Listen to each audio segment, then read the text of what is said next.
राखी के फर्ज निभाइब हो, खुशियाँ हजार लुटाइब हो।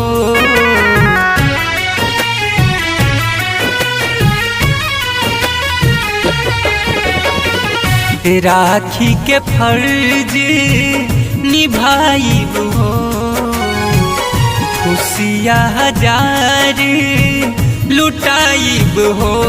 बहिनी तोहरा के कबो ना भुलाइब हो, बहिनी तोहरा के कबो ना भुलाइब हो।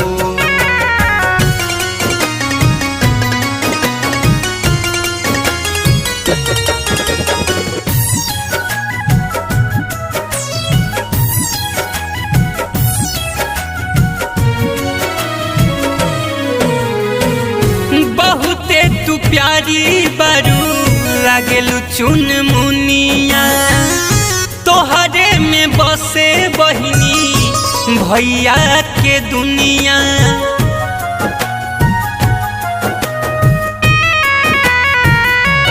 हाँ बहुत संस्कारी बहुते तू गुनिया, घर के लक्ष्मीनिया बारू बहिनिया, घर के लक्ष्मीनिया बारू बहिनिया।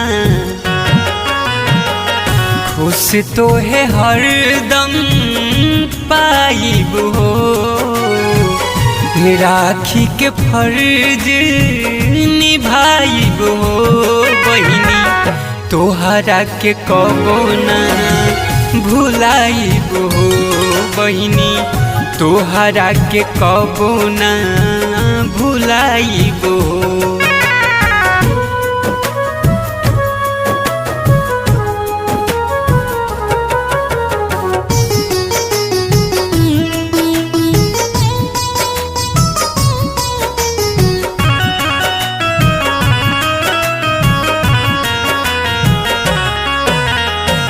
लाखों में बहिनी तू बारू हमार, तोहरे से नीक लगे घर परिवार।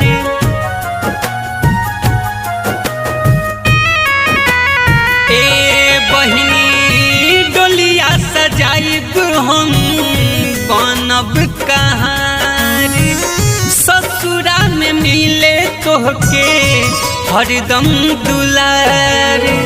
ससुरा में मिले तोहके सबका के प्यार,